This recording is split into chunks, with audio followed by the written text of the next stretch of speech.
Greetings, folks. Anil Horm here with a World of Warships replay. Keeping with the theme from the last few videos for the channel, I'm going to continue to showcase matches involving the impact of the carrier rework on surface ships.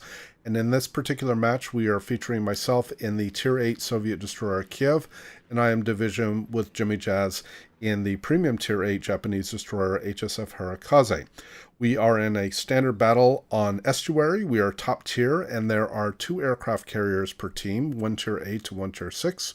For my ship, it is commanded by the unique commander Viktor Znamensky, and I'm taking advantage of 2 of the buff skills, one being preventative maintenance and the other being expert marksman.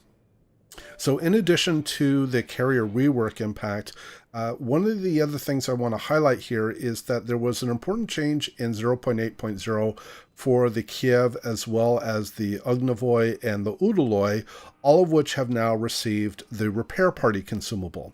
Now, in the case of the Kiev, you have to either take smoke or the repair party. You can't take both. And this keeps it in line with her older sisters, or bigger sisters, the Tashkent and the Khabarovsk, both of which can either take smoke or take repair party. And in the latter 2 cases, most people, or at least my experience is most people are now taking the repair party, and that's exactly what I'm doing here with the Kiev. And I can tell you from my own experience in the play style of the Kiev, and given that the Kiev has a lot of the same speed and range characteristics and gun characteristics of her bigger sisters, taking the repair party is very useful. In fact, I have found that I'm much more effective with the repair party instead of taking smoke. And basically, in almost every day that I sail this ship since 0.8.0 came out, I have almost always earned at least 1 dreadnought per day. And this particular match will be no exception. So let's go ahead and get to the gameplay. Jim and I are going to work on the west flank here. Jim has very good concealment, plus he has the radio location skill. So he's going to be able to give us some very good spotting and give us some general direction on where he believes the closest opposing ships are. There you can see he's pinging on the map where he believes the closest destroyer is. I'm going to focus on this opposing Myoko that is frankly overextended. I don't want to move too far south yet because we don't know exactly where all of the opposing ships are. And frankly, a large portion of our team is heavily impacted on the west side of our cap and actually within our cap. And so I don't want to get caught out and overextended like this Myoko is facing and end up getting taken out of the match early, especially if we run into a number of other opposing ships that are moving on the west flank. Do see at least a couple of opposing battleships, a Dunkirk and a Tirpitz, that are moving west. And I have told Jim I'm going to turn around here and head back down south to sort of, quote, play with my food. The battleships and larger cruisers tend to be favorite targets for these gunboat destroyers. You did see that I shot down the first of what will turn out to be quite a few planes in this battle. The Kiev is not really known for its anti-air, and I haven't deliberately spec'd into any anti-air skills or upgrades. The advanced firing training that I do carry is principally to improve the range of my main battery, but one benefit or side benefit is an improvement to the anti-air, and I will do, like I said, I will shoot down quite a few planes in this match. The Tier 6 planes I'm not too concerned about, but the Tier 8 planes from the Shikaku could potentially give me a little more trouble. So I have to be a little bit mindful here. I will move farther out here on the west so I have some visibility and can get some flanking shots on these opposing ships that are on the west side. But it is going to isolate me, and I'm going to come under aerial attack a couple of times. In fact, here comes another drop from the aircraft carrier.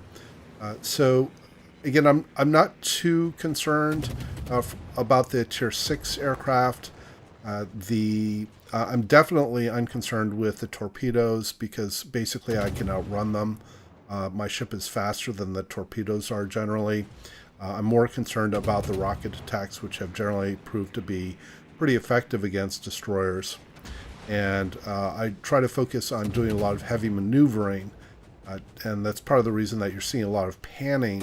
And I apologize if that's a little bit disorienting, but what I'm trying to do is be able to keep some fire on the opposing ships, but at the same time try to keep an eye on where these aircraft are relative to my ship and try to maneuver to avoid taking some of these shots. I'm going to peel away here a little bit more because I can see that I'm starting to get into the secondary range of the tier-VIIIs, and while his main battery may not be too much of a threat because you know, my speed is going to help protect me, and folks tend to misjudge their firing of their main battery against very fast destroyers.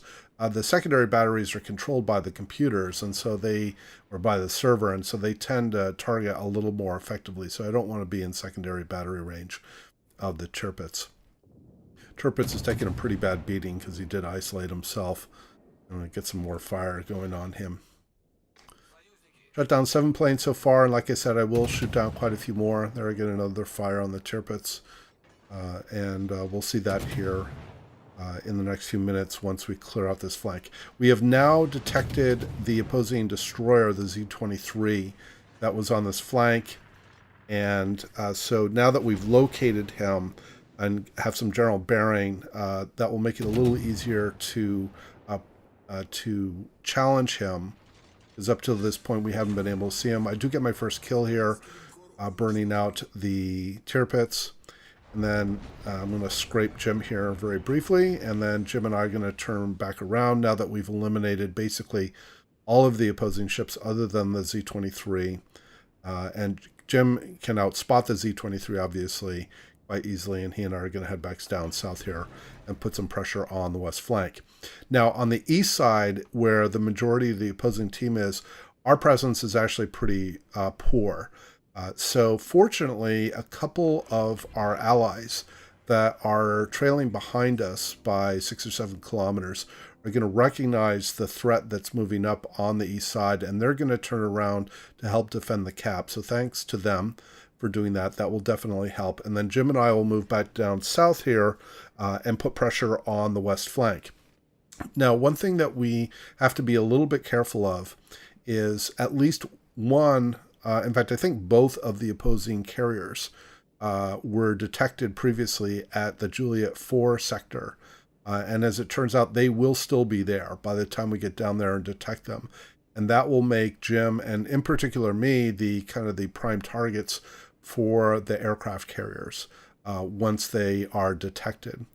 But right now, Jim and I are a little more concerned at this point about the Z-23, because he is putting pressure on our allied destroyer that has moved into the opposing team's cap. There really isn't a need to go and push the cap. We lost our North Carolina that had pushed into the opposing team's cap as well. And, you know, again, my regular viewers will know my opinion of standard battle here, and you know, the lack of need to really push an opposing team's cap unless you have some sort of desperate situation and it's the only option, excuse me, to win. We have now detected the opposing aircraft carriers. Again, they are in the Juliet 4 sector, and I've been trying to help Jim with putting pressure on the C-23, but he's going to drop into smoke, and now I'm going to turn my attention to the aircraft carriers here in just a moment. Now, my bigger concern is actually the Shikaku, because his planes will be harder for me to shoot down. He's also come under aerial attack and has taken a couple of torpedoes, and so has lost about what looks like about 40% of his health.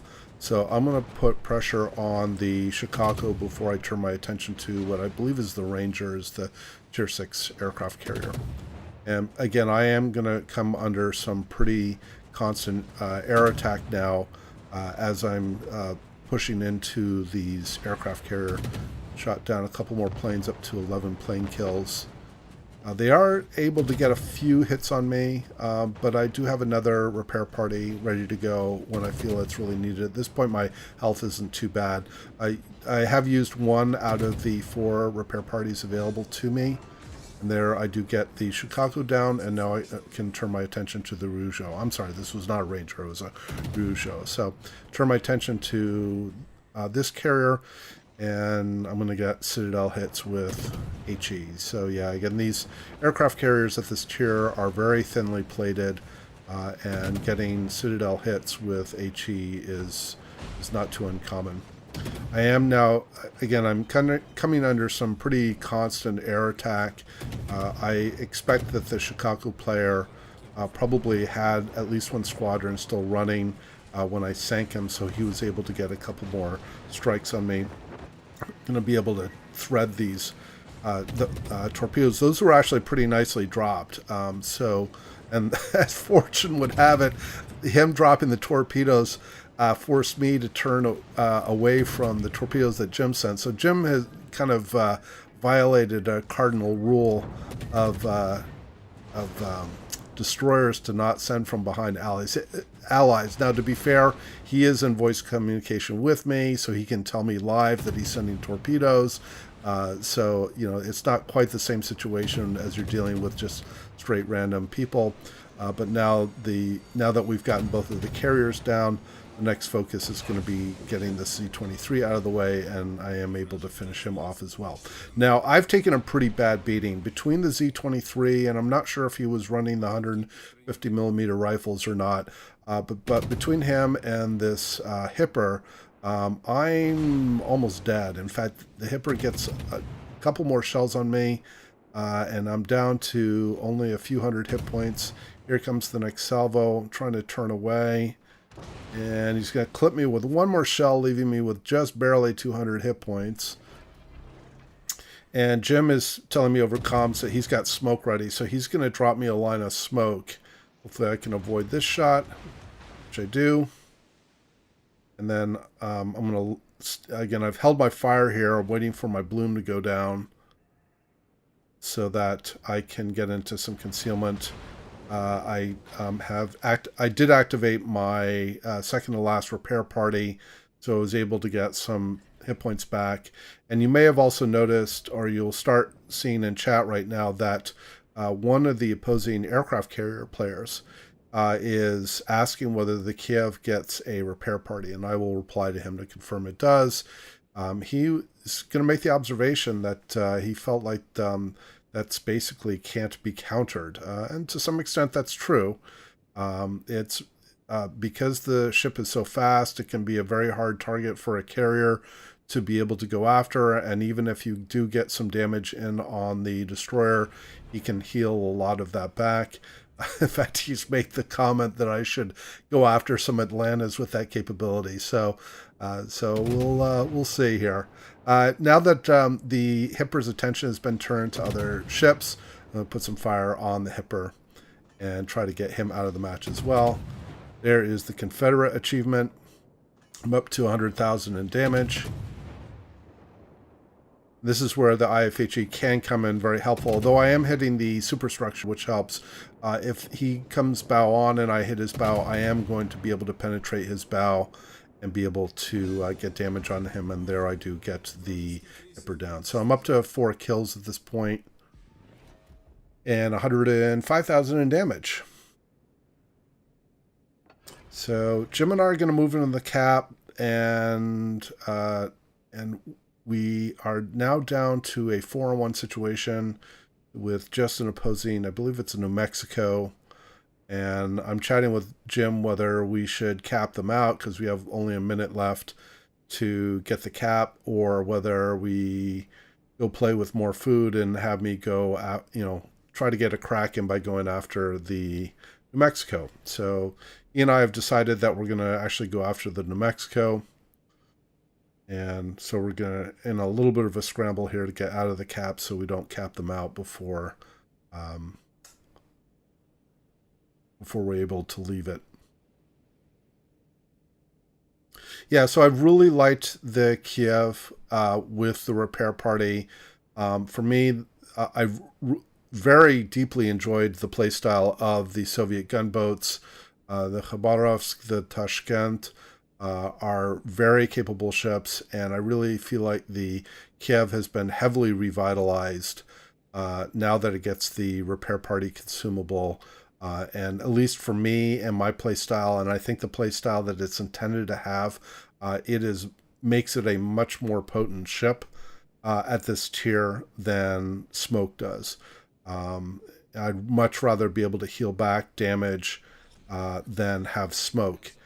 Because this ship is very effective at being able to move around very quickly, switch flanks if it has to, and basically uses its speed as its armor, and camping in smoke and using smoke as a method to try to preserve health, to me, at least in this ship and its playstyle, is far less effective than the repair party. So we're going to move over here to the side, where we can get some fire going on the New Mexico. Mexico is now obviously going to be the focus of Jim, myself, and the two allied carriers. You can see some comments in chat. I think the opposing carrier players are a little bit frustrated about the new gameplay. I think a lot of carrier players feel like they're not able to do the same level of damage they were able to do under the old gameplay. I think to some extent that's probably intentional. I think part of it is also learning, that people are still learning how best to play the carriers with the new gameplay. Now that I've just spoken about not camping in smoke, I'm camping in smoke. But the carriers, I think, are still learning how best to use their ships to some extent. But I also suspect that there is some intention by Wargaming to not have the carriers be as devastatingly potent, even though I do think that they're going to continue to be the strongest class in the game. The idea is to moderate their capabilities, so that people can still have fun playing them, and they can still have a positive influence in the game, but they don't completely wreck people with impunity like a lot of Unicum players did. Jim is going to get the final torp here, finish off the New Mexico for our win. So rack up almost 127,000 in damage, earned Dreadnought, like I mentioned at the beginning of the battle, as well as Confederate come in top XP with a little over 2,100 base XP. So again, I really have enjoyed the Kiev now that it has a repair party. And if you haven't played the Kiev since she's been changed, I do encourage you to check her out, because she is a great ship to play. So hope you enjoyed the replay and the commentary. Please do leave your comments below. And as always, we hope to see you out there, and we wish you happy sailing.